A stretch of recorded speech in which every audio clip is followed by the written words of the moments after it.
that's like just your opinion, man. Welcome everybody to the Audio Opinion Show, where people share their opinions about audio. I am your host, Brian Maddox. I am joined by my guest host, Samantha Potter. Everybody welcome Samantha Potter. Hi. Welcome, Hi, Samantha. everybody. Hi. And then I'm also joined with an esteemed panel of my esteemed colleagues who are all esteemed. I don't really know what that means. Yeah, so we're going to just crank this thing up and talk about some audio stuff because that's what we do and it's fun. So let's crank into our polls. First, we will talk about the poll that is the most important question. This is always the most important question of the night. I will launch this poll and the participants can take a look at this while I read it off for those of you who can't see it at home. So the question is, who should direct a remake of The Princess Bride? Spelled with a P? The first, yes, The Princess Bride. Pride. Okay, well, there you go. And it's... okay, too many quick people on this panel. Let's pretend it says Bride. Who should direct a remake of The Princess Pride or Bride? Option number one, nobody, because it should never be made. Option number two, nope. Option number three, what a dumb question. Just no. Option four, you keep using the word remake. I do not think it means what you think it means. Option five, all of the above. And I should add, this is also the possibility of multiple choice. So you can select more than one answer. So any of these answers, including all of the above, which just feels like it would be really going all in on your opinion, because obviously there's a lot of different options and I don't want to limit anybody to, just one thing. So I think we have most of the answers in. I think we all have figured out how to enter answers, which is the point of the poll. So I'll end the poll and we will share the results. And it looks like basically the answer was all of the above. Yes, and it is the winner with 55%. So yes, very, very clearly the answer, because really anytime anybody talks about remaking The Princess Bride, I want to like jump through whatever screen I read it on or whatever and just say shut up, because these things should not be considered. All right, so now we know how to work a poll, kind of, although I can't even get out of this. Oh yeah, Zoom can be a little bit finicky. So well, it's being weird because it's like, well, I can't do that. Hey, a little off your game tonight, Brian. Editing, man. I'm going to fix it all in the edit. So, okay. Well, I think that the best we're going to do from our very informal poll is that we're going to go with what is, quote, better sound, unquote. However, Pete, if you'd like to answer the question in the form of, and this is my favorite tool to get there, that is a perfectly acceptable thing. I'm going to start with Samantha. I did see your hand, Bob, and I definitely want to know what your answer is to this. But I'm going to start with Samantha. And so what's your, start us off on what you think is better sound? oh gosh, that is such a loaded question. So I'm really looking forward to hearing how other people answer. But what is I'm going to go with a clarity. I'm going to go with some clarity here. Better sounding, it means I can understand. And it well, what do you mean when you say clarity? What does clarity mean? Yeah, what is blue? I don't. Are you Donovan over here? Can you clarify clarity, Sam? Well, gosh, I'm trying to not. I'm sure maybe I should make it more objective, but I'm trying to stay within a lane here that I can back up. I guess a better sound. Bob's got something. Better sound is. Ooh. I guess I don't know how I want to define that other than saying like, oh yeah, like 96 K and at least 24-bit, So does anybody want to rescue Samantha since I put her on the spot? Yeah. And then we immediately hopped on her answer and immediately we're like, clarity? Why would we just say clarity? That's ridiculous. Yeah. What about intelligibility? That was the word I was trying to search for. Intelligibility. Yeah. Okay. I did witness the Donovan get into an argument from stage with the front of house engineer about what clarity meant. Yeah, and it's, I mean, it's a really, because that's kind of where I'm going with the whole idea of the question. It's like, so we say clarity, or we say, I mean, intelligibility is semi-measurable. It's like, can I understand it? Can I not understand it? I mean, there's an index for it, at least, you know, At least. somebody assigned numbers to it. right. But then you say, yeah, but you know, what if I'm talking about a cello? Like, it's almost like we could sit here and kind of say like, oh yeah, it's these numbers, but then we could also have the argument of like, well, those numbers don't really mean anything person to person. So like, you know, or at a certain point, human, like we can't perceive certain things that technology may be able to like measure. Just because we can, you know, sample at 192 doesn't mean that somebody sitting there can be like, ah, yes, this is clearly 192, rather than somebody just listening to, you know, 41. Well, let's stick with humans though. Let's stick with humans and what they can perceive. Yeah. Well, I mean, one way one could define clarity is, you know, how loud the noise floor is from a signal. For one. So you would argue, I mean, I'm not trying not to put words in your mouth, but you would argue that, you know, when we say better sound, I mean, one of the criteria is, you know, high signal to noise ratio. Maybe it's what we should be saying is better audio, because sound is.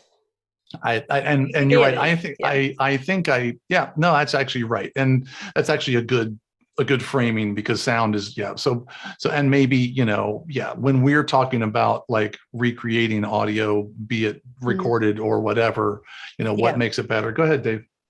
I was going to say it's good if you can reproduce it the same time again and again and again. I mean, that's kind of a definition of a really good experiment. If it's something that you can say, okay, look, here's what I want to do. I want to take this cello and I want to make it sound however you wish that cello to sound. And you can reproduce that sound again and again and again. That would be a definition of good audio. Very interesting. Now I would, repeatability. Now I would, so then you know, since we're picking on the cello, because I think it's a really good like thought experiment. So, but then it's like, okay, if we're doing sound reinforcement, we're trying to reproduce the sound of the cello on stage, but are we? And the reason I say, but are we? If I've got Yo-Yo Ma in a concert hall, Yo-Yo Ma sounds like Yo-Yo Ma in a concert hall. Like, even if I'm not there, that's what he sounds like.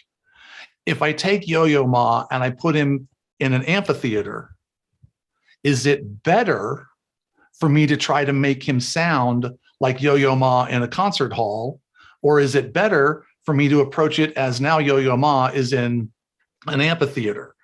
You know, is the room part of Yo-Yo Ma's sound, or am I trying to reproduce what it sounds like 2 feet away from his cello? If Foley. Yo-Yo Ma's cello falls over in the woods, does it make it sound? May I introduce a philosophical quandary there? Absolutely. That's the whole point of this conversation. So how about they are here or you are there quandary? Which one would you believe in? They are here or you are there? So by that, you mean it sounds like you're on stage with them or they are in the room with you, correct? Correct. Right.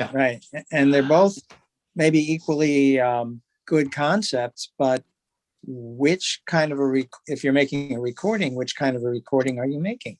It depends on who's on stage and what they're playing through. There are plenty of acts I would never want to be standing on stage with, because it probably sounds awful, not because of their musical ability, but just because how they're monitoring. But if it's Yo-Yo Ma and he's just playing acoustically, yeah, for sure. I want to be on stage. That also begs the question of, and speaking recording versus live, of I'll throw this out there. A drum set. You got somebody sitting behind a drum kit. are you panning that drum kit as if you're the audience member looking at it? Or are you panning that drum kit as if you're the player behind it? You want to take a vote? You can, but it's going to be different for every person. And I would say different per application. I think it can be correct in many different applications, either side of that coin. That itself could be one of the poll questions. All right, guys, how are we panning our drums, if at all? Yeah, can I step back and address some part of this? In my work that I do on upgrading audio equipment, like recording consoles and that kind of stuff, what I find is there's a process, and sonically that process is like peeling an onion, in that every time you make some kind of improvement, there's an increase in clarity, which a lot of it has to do with the ability of whatever piece of equipment you're working on to reproduce transients. And it can go from a transient like a hi-hat or a shaker or something of that nature. When you realize how often you're listening to that and it actually sounds like white noise, just and you go, your head goes, oh yeah, that's a shaker, that's a zither, that's a hi-hat, whatever. But when you actually peel away those layers of the onion that allow that to actually go, oh, that actually sounds like a hi-hat now. You can actually hear the metal in there. You can actually hear the little harmonics and that kind of thing. So as I've gone through this process with various bits of equipment, and also just because of what I listen to when I'm down here on my bench and everything, what you start to realize is that there are so many things in the audio chain that are detracting from that clarity, that are smearing things a little bit. And, it'd be very hard to point to any one of them and go, well, at a certain point, it's hard to point to any one of them and go, well, that's what's making this sound kind of smeary. As you start to eliminate those things, then it's to go, well, when I go into this piece of equipment, the transients don't sound as good or whatever. And so what I found is that as you deal with these little issues that are detracting from the quality of the original sound, and that's basically what they're doing, is they're detracting from what the original source is that as you get rid of those, you get this increase in clarity, and that increases imaging, and it increases depth, and so on and so forth. And it can sort of apply to, anything from a big arena sound system to, a home hi-fi setup or whatever. But as you clarify, as you take care of these little issues and it gets clearer and clearer, you go, oh, okay, now it sounds like the actual instrument, or it sounds like Joni Mitchell is singing in my living room, or Emmylou Harris, or whoever. And then you realize, oh, okay, this is what good sound is supposed to sound like. End of point. Which I think you made a great point. Ed, go ahead. So the original question was about better sound. We're going to change it to better audio. Fine. Better is a comparative term. So to have something that's better, it has to be compared to something that was not better. So that could be, if we're comparing speakers, what speakers sound better to us, or a console, what console sounds better to us, or to the point Ike was just making is, does the gear make the original source sound not as good, or does it make it sound the same? It sounds like the thing you're listening to, or the source that's getting picked up, or can you make it sound better? And those are all subjective things, but you need the first thing to be able to compare it to tell if something is actually better audio than not better. I mean, I think we all can instantly pick out when something sounds bad. May I? Yeah, but we can't, even the good, it doesn't, everything is a completely relative, subjective term, which is why it's so hard to initially answer, what does this what does this mean? Because it's like, well, for me right now in this moment, it feels like this, or it seems like this. And then 10 minutes from now, I'll have a different feeling, or David or Mac will have different feelings, which is to your point. Exactly. It's tough to nail down. But to your Well, point, Samantha, sometimes better something we perceive to be better is transparency. Oh yeah, this sounds exactly like what I'm capturing. Sometimes better is adding harmonics to something, and that just made this sound better because now it's warmer. Many or times it's brighter, or harmonics. clearer, all these other terms that we use to describe what we're hearing. So better to me is a relative term, and Absolutely. it changes constantly. That's what I was just going to get into, is that there's the better, and I deal with this a lot in mastering. Better can be warmer, less harsh, or it can be more transparent, and they're kind of like two sides of the same coin.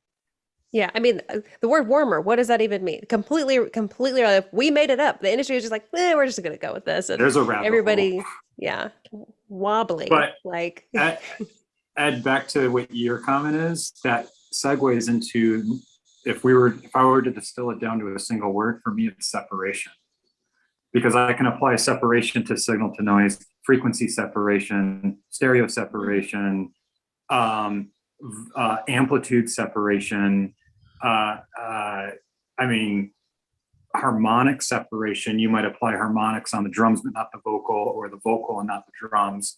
I mean, you could take that word separation in so many different directions. But what makes sound good or not good to me is the separation in the things, in the inputs. And that transposes from live to recording to corporate to everything we do sound for. Separation is one of like the key principles of what we're trying to do. And Pete, that's a bit of a dichotomy, because yes, separation, we want to be able to hear all the different pieces, but we still want it to be glued together as if it's one thing. So it's but you still have separation of, you can glue everything together, but when you glue together a kick drum and a bass guitar, they can't, they need to be their own instrument, or else or else it's just mushy down there, and so, or a vocal and a guitar or whatever. And so that separation can be defined in different ways. Frequency, you could fix it with phase, you could fix it with stereo imaging or whatever, but it's still being separated out from the things around it, I like this point. I'm in favor of a thumbs up for that. Foley, you've had your hand up for a while. I think that it also is situationally dependent, because like, to go back to the cello playing in an orchestra, you're going to want it to be very natural, very, transparent. But a cello playing alongside Metallica for that S&M album, you're going to want it to be very aggressive and very not natural, just because like it needs to stand out against Metallica. I think it all really kind of depends. Yeah, but does that ever mean that when you hear that cello, that you don't want to hear like every string, every hair on the bow going over the string? You know what I mean? Like when you hear something with that level of clarity and you go, oh, okay, that's what a cello sounds like. Like, even if it's in the Metallica record, wouldn't you rather start with that point than if it's getting interfered with through some kind of smearing thing because, some part of the signal chain is not really up to the task? Are you simply saying that a cello still needs to be recognized as a cello? No, I'm not saying that. I mean, I understand that part, but I'm saying that it's like when you start to hear things with the level of clarity, and you start to get used to that and kind of want it, and when you hear it not happening, you go, oh, something's, and like, just to, as an example, I mean, I know lots of people in this business that go, oh, I got a new clock, and I can't believe like stuff that I recorded like 6 months ago or a year ago sounds like so much better, it's so much tighter. And why is that? It's because it's improved the time relationship of all of these ones and zeros that have been recorded. And so that they're all coming out at the same time. So they're not doing this little smearing thing of little like micro errors in time that are going, this kind of thing. And that's the kind of level of clarity that I'm talking about. Of course, I Andy. would argue, Oh, yeah. and then I'm definitely going to Andy. So thank you, Yeah, okay, Samantha, all right, because literally the blood is drained from his hand. He's been holding his hand up for like an hour. So, this is just some, as we've been talking through, and Ike, you led into this perfectly. It's the clocking thing is a perfect example of, so you got a new clock on your system, and now it sounds different, and you perceive it as better. Now, there's all kinds of arguments that could be made for, if I had 10 different people in the room and we A-B'd one back and forth, would all 10 people think that B was better than A? Or would, obviously, if it's dramatically wrong, if you have one that's jittery like crazy and it just sounds awful, then yeah, everyone's going to put. But when we start getting into those last little subjective bits, and Bob, I promised Andy, and then I definitely want to hear from you on exactly that point. Go ahead, Andy. So I think this is a question with an ever-changing and moving threshold. And what I mean by that is that I'm going to answer this question actually with the question that Pete wants to answer, which is tools. What's your favorite tool? And if I'm going to be a little arrogant, I'm going to say my favorite tool is my ears, but I have to tune those ears to the audience that is being presented to. So if I'm doing music, live music, and it's dance music, and the crowd is hopping up and they're dancing and they're moving, I'm like, oh, good, I'm doing something right. Now, that in 2021 is going to be different than it was back in the Beatles when you had column speakers or whatever you were using at the time. So my hope is that an audience back then who gets better sound along the way as things progress and improve, their hearing and their want of better sound will improve along the way. I don't know if that's true or not. It's just a want of mine. If it is, but if the threshold is people are getting up and moving and dancing to danceable music, then great. There's a good indicator. If it's a corporate event and people aren't falling asleep, then that's probably a good sign too, arguably. But I don't know. Again, these Content. are all. I was just going to say content. Absolutely. These are all very fungible. So this is one of those questions to me that doesn't really, obviously, clearly doesn't have an answer. We've proven that here. But that I think that, and I take everything that everybody said. I totally agree. Like Pete, your statement about separation and different types, that's awesome. I totally agree with that. I totally agree with pretty much everything everybody said. But at the end of the day, who's listening to it? I'll just leave it there. I will leave it there. Who is your audience? How are they listening to it? And have you tuned your ears to that expectation? And just leave it there. And actually, content. No one said content makes good audio, but we can't even get. That's a whole that's. We know the phrase. Yeah. We all know the phrase. I was just saying this today. Right. I used to work for a band called High Water or High Water Rising. And they had phenomenal background vocals. And I'd get people walking up to me and saying, God, the mix sounds great. And I'm like, they're helping me a lot. They're making me sound good, not the other way around. Or would I say, or could we say, and we don't even have to answer this because I know I want to hear what Bob has to say, but is it the lack of us in it that makes it good? Isn't a bar for us to, if we can do as little as possible of the chain, if we strip down everything that we're doing, aren't we really just amplifying? If we're in really bad shape, we're balancing it. Do no harm. Yeah, do no harm. Yeah, so, but Just reproduction. But that is also that's for live specifically. That's not necessarily the art of the recording stuff. But Bob, yeah, I want to hear from you. Thanks. Well, the last 3 minutes or so have turned into kind of like a Facebook thread where, you know, we have a little bit about reproduction, we have a little bit about what's better. I just want to grab one tiny portion of the multiple topics and try to settle an answer technically as best as I can, without ignoring any of the other cool stuff we've just talked about.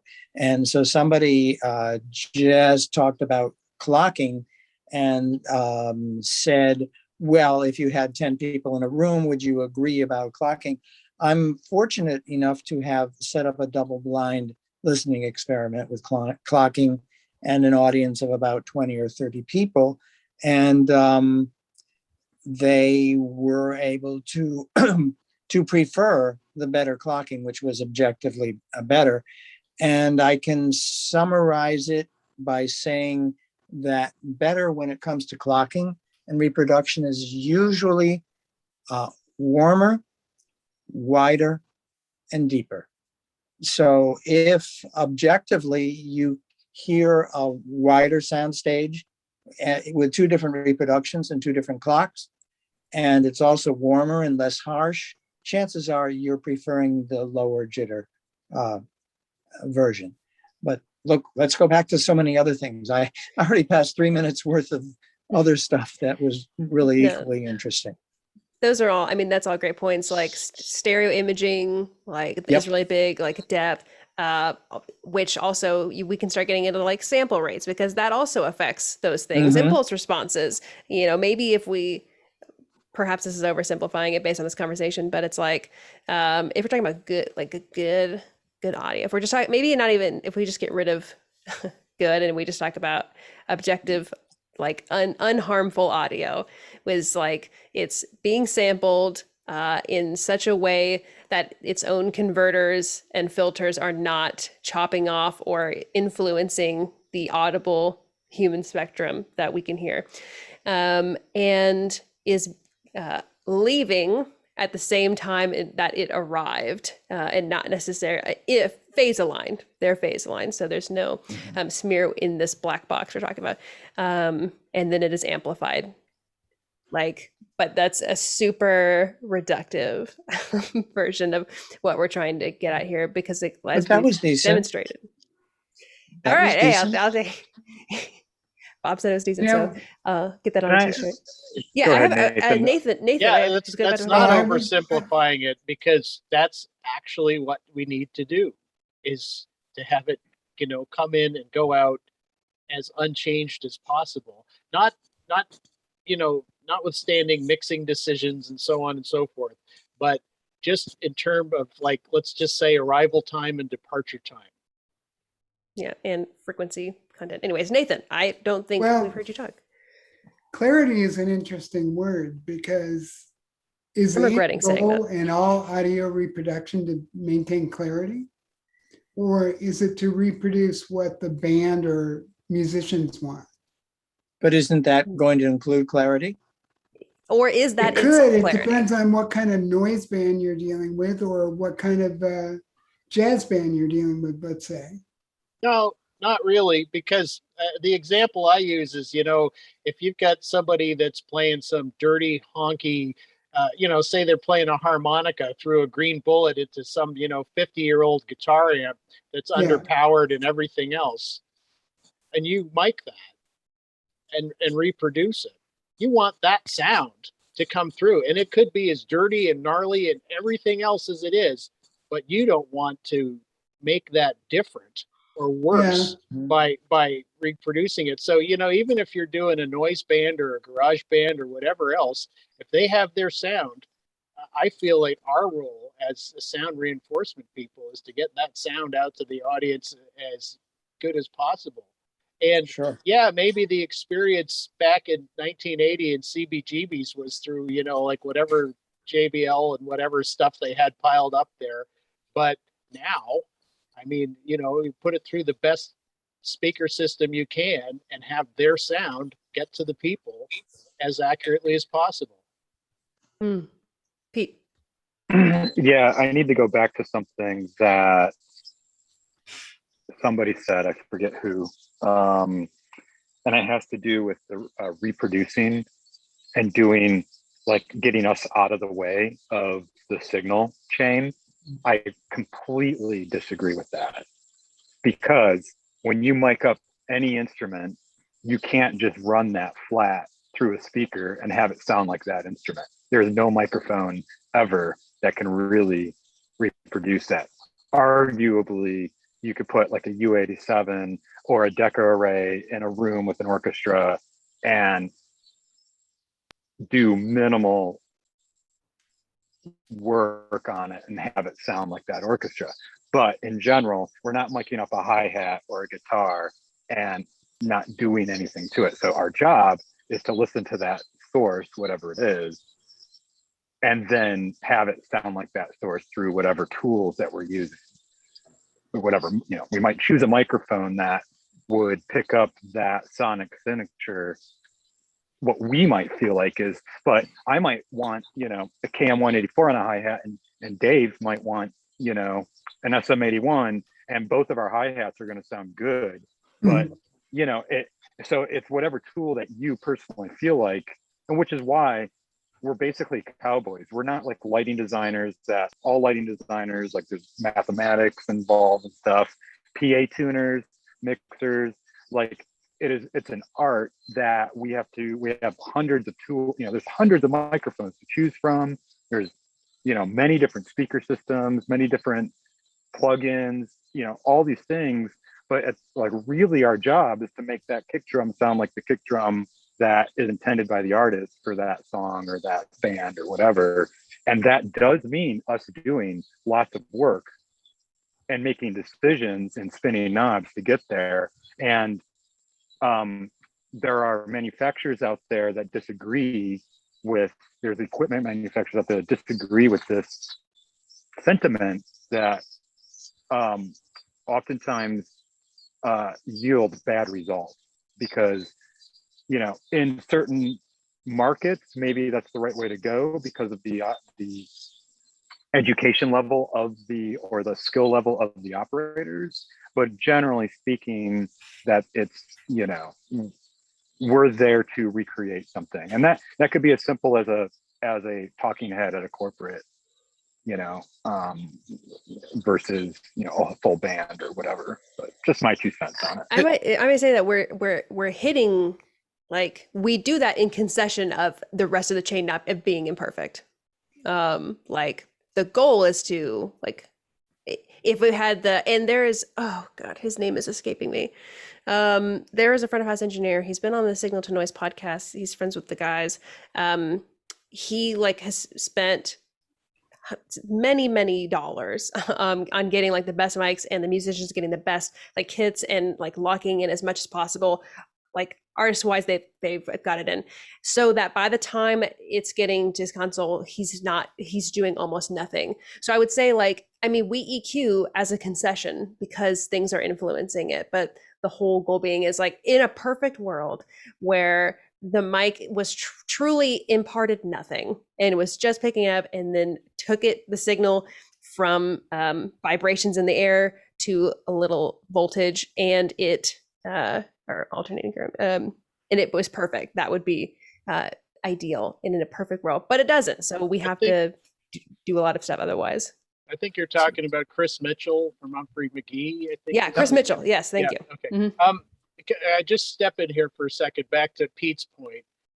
You know, you're talking about a KM184 or this mic or that mic. I can clearly remember when, like, 451s, AKG 451s were the hi-hat mic.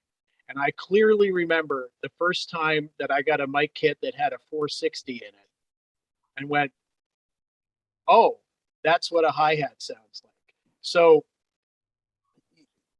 to your point of, you know, selecting equipment, there is equipment that I would say arguably is not really up to the task. And I would say that a 451 is not up to miking a hi-hat or overheads or anything that has transient response, because the electronics in it were just not up to the task. So as we get more equipment that is up to the task, I think it changes things, and it also makes it more possible to have an input and not do anything to it. So are you saying that transparency is the core? Yeah. Yeah. For And- that And you can input, see right though. through my argument there, I'm sure. But Oh, I see what you did there. So I've got, and then Andy, I will throw immediately to you, but I've just been wanting to throw this in because this is where the whole better versus not better thing gets very interesting, because we're all talking about, things being transparent and properly reproducing the things, but then we would probably all concede that the modern rock drum sound sounds nothing like drums. So where did the sound come from? The kick drum sound that we reproduce, that most of us know how to do in our sleep at this point, requires a huge hacking of the EQ and sounds nothing like the actual stupid kick drum actually sounds like if you stand next to it. So now I'm not saying that that's inaccurate or that's right. It's, Pete, you touched on it as we're trying to achieve the sound that the artist is trying to achieve. And in most cases, that's exactly what they, even though the drummer is hitting that drum and it sounds like what it sounds like to him, the reality is that what the group as a whole wants to achieve is not actually what that kick drum sounds like to the drummer. They want a scooped mid, they want something very different. And at that point, we are actually part of making that sound. Like we become part of the process. And so at that point, it's not transparent. It's not, we're just a straight wire from point to point. We are part of. So I think a big part of the question becomes, how do we make those decisions of when when we're actually coloring things and when we're not? Rittenhouse. I was going to say, I just had a conversation the other day with a very young engineer who's going out on his first tour.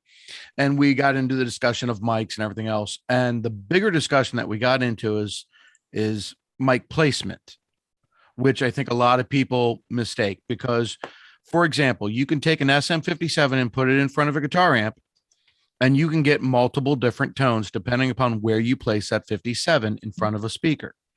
And that is exactly what I was trying to convey to him. It's like, same thing with a hi-hat or a snare top, snare bottom, whatever you want to go with.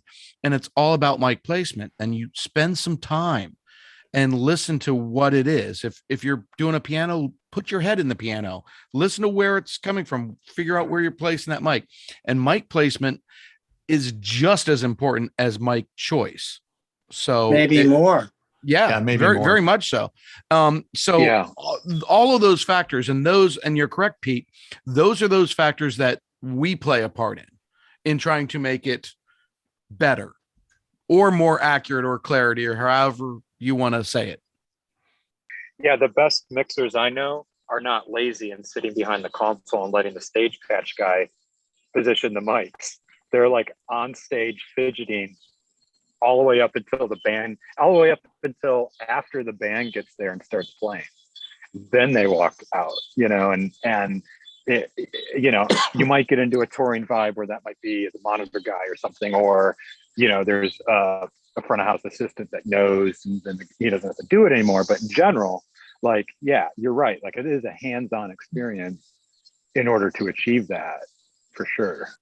Well, and I've had very direct conversations when I'm working front of house for a musical act that I'm not familiar with, and I'll have very direct conversations where I'm standing in front of the guitar amp, and it's like, I talk to whoever is the closest thing to the boss, the music director, the manager, somebody that's in a position to actually make these, and it's like, do you want that?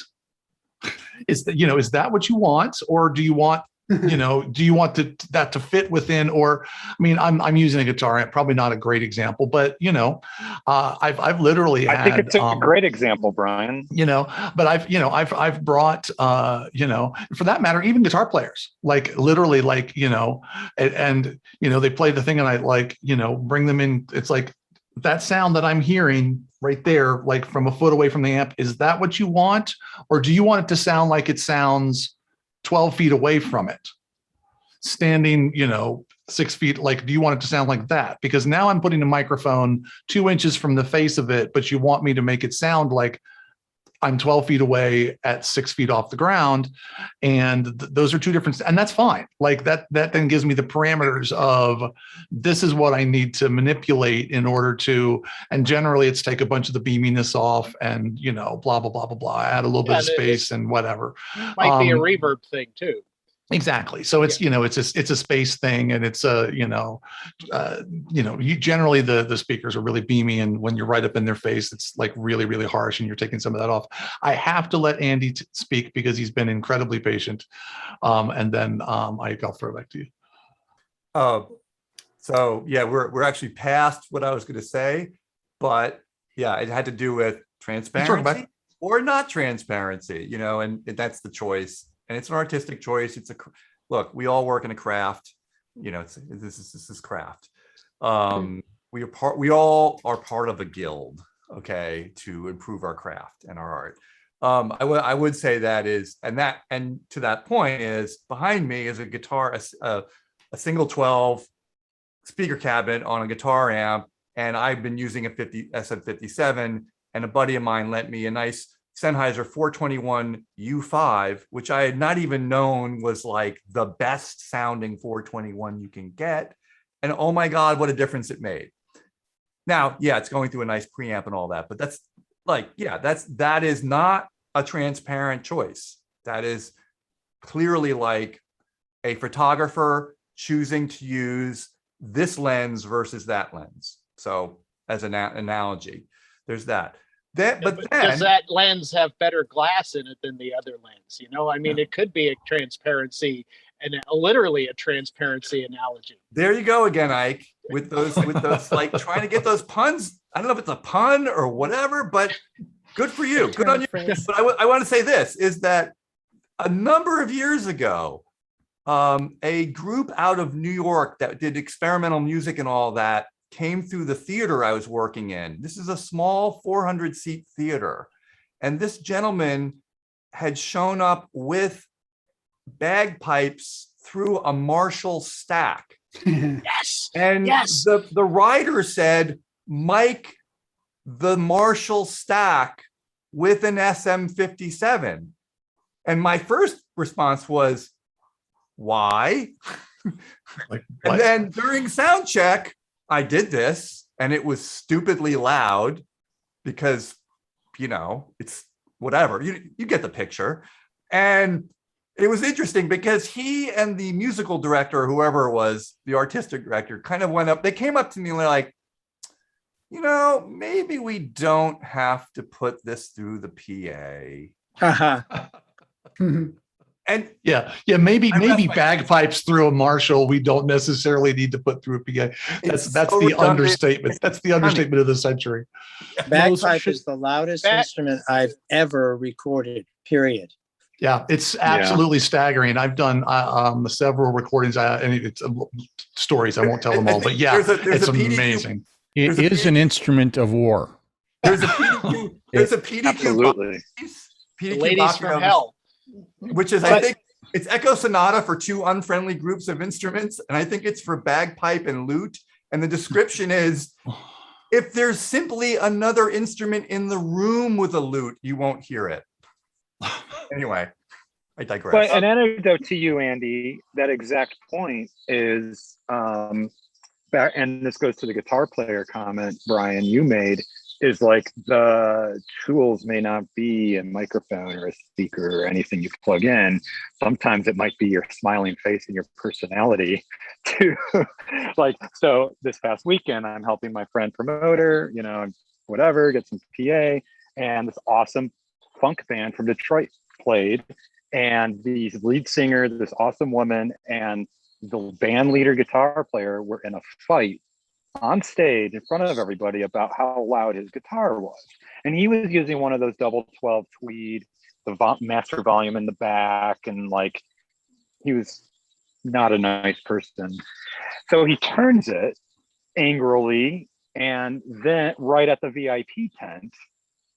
So now I get VIPs coming up to me and telling me that it doesn't sound good in the VIP tent. So I have to now go and talk to this guy on stage, like between songs, and, we figured it out, and, he wasn't nice, but we figured it out. And so it just goes back to that whole being close, you are part of the band, and sometimes you have to have that tough discussion with one of the children of the band about something that's really just ego related or something. Well, and we're chasing around the topic, the concept of better, and I mean, I loved this topic. I think I even cheated on the voting and voted it up so we would talk about it intentionally, because there is, of course, no real answer to this. It is absolutely subjective in every sense of the word, and I think that Pete, what you just said is key, which is you said it not exactly, but basically that, I mean, for me anyway, in my craft, generally speaking, someone else is deciding for me what better means in the macro sense. I'm working with an existing artist, if it's music, and they have an existing sound and they want it to sound a particular way, or I'm working in a corporate environment and they want a particular kind of, like I've worked in live show corporate things where they wanted the video rolls to peel people's eyelids back. Yeah. And I'm like, well, okay. It's like that. If that is better to you, then today that's going to be better to me. And that's just, it's a very relative, moving target. We can continue to chat a little bit more, but Mac, I haven't heard from nearly enough, and I'm sure that he can tell me over 60 years, over 75 million years of experience, what better actually is. I actually don't, which is why I have been very quiet. It's not easily defined. I can't. Yeah, I think what you're basically saying is that with the wisdom of age comes the reasonability of, you do understand this is a fruitless discussion, right, people? Well, I could give a for instance. I just have one thing I want to put, Brian, back to your point about, the rock drum. It's not, it doesn't sound like, what a drum sounds like, and you got to get in there and carve it with EQ and all that stuff. Sure. But who amongst us has not used an EQ on either a standalone or on a console where you go, yeah, I know I just changed something, but that, yeah, who hasn't had a shitty EQ in their hands where you just aren't really happy with what it's doing, no matter what it's doing? Punch it in and out. And to that point, I say that even if the rock drum, is carved or whatever, is that the equipment that you're using, the quality and the clarity and the transparency and so on of it still makes those artistic decisions are still something that are influenced by things like clarity and transparency and quality and all that stuff. That's my point. And I would concede that. Go ahead, Bob. Thanks. I could give a for instance of better in the case of a sound reinforcement system that I think everybody would agree with. Let's take a moderate size hall where the musicians could perform acoustically to a great extent. And suddenly our job, well, I don't do sound reinforcement at all, actually, but where your job is to supplement as much as possible. And suddenly the game becomes, how invisible can I make myself? And that really circles back around to I think something we had talked about a while ago was sort of do no harm unless asked, and staying out of the way is in the best of terms kind of the hope, is we're amplifying it. Yeah.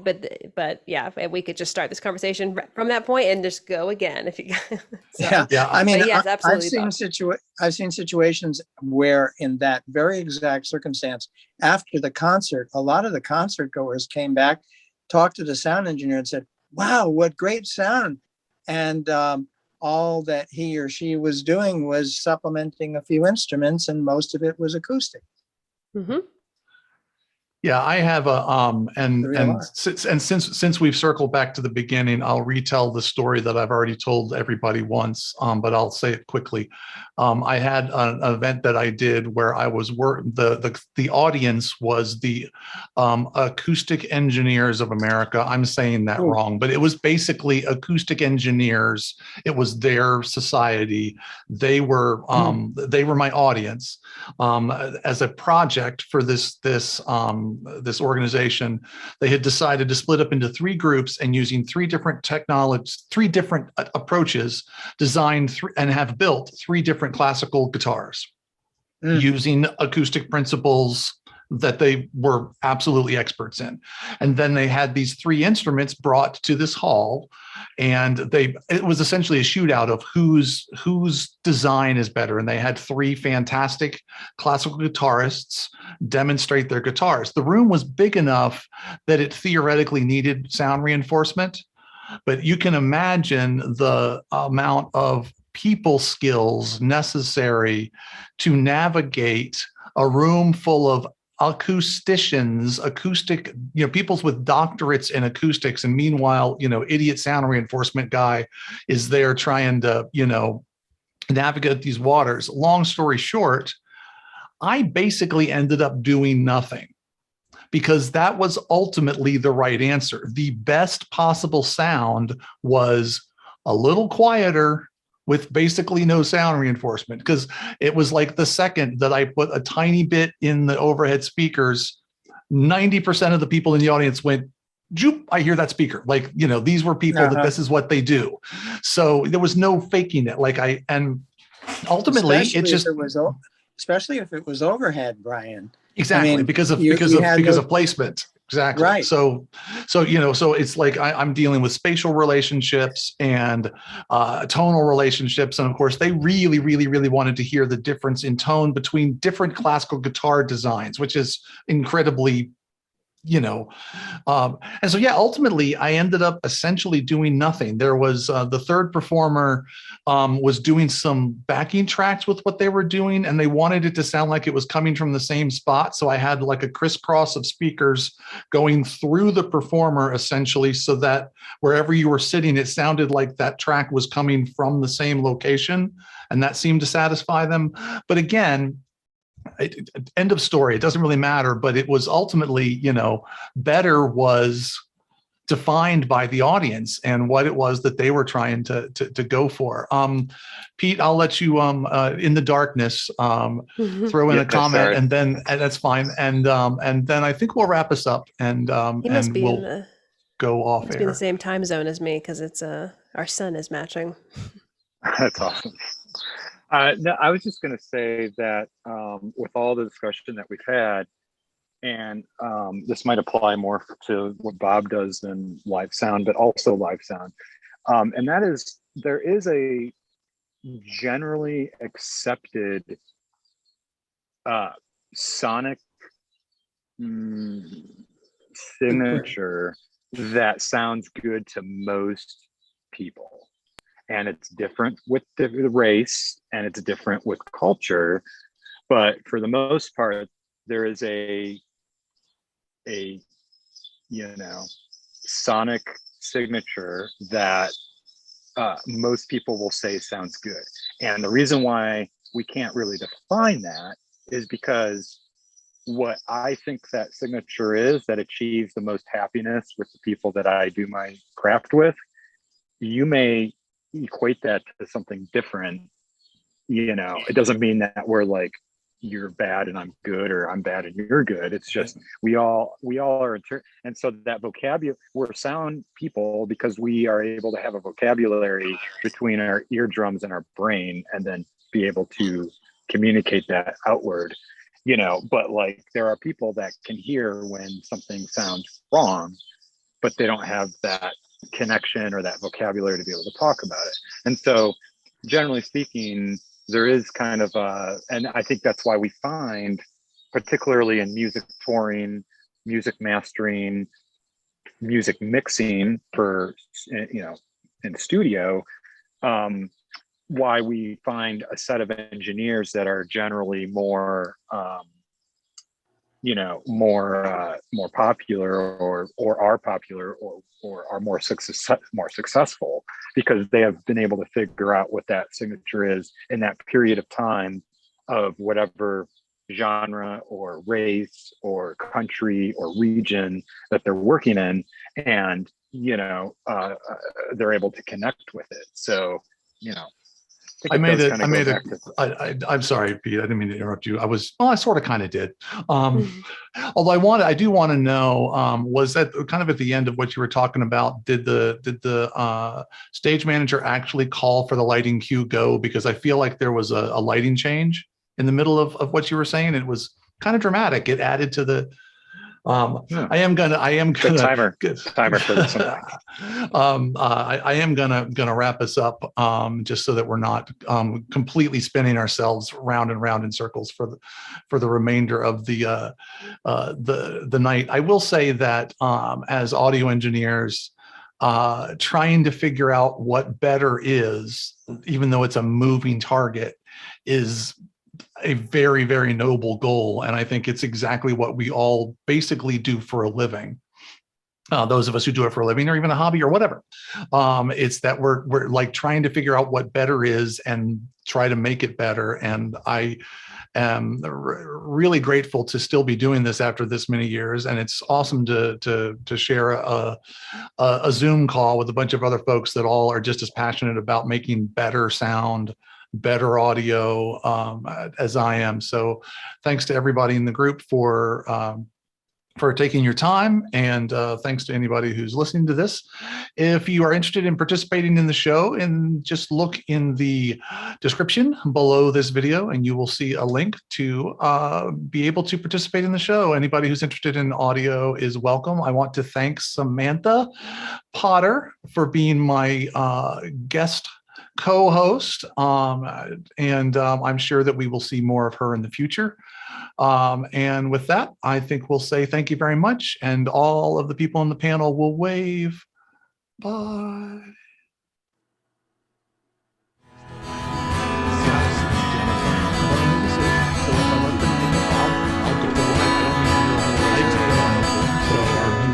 Yeah, well, that's like just your opinion, man.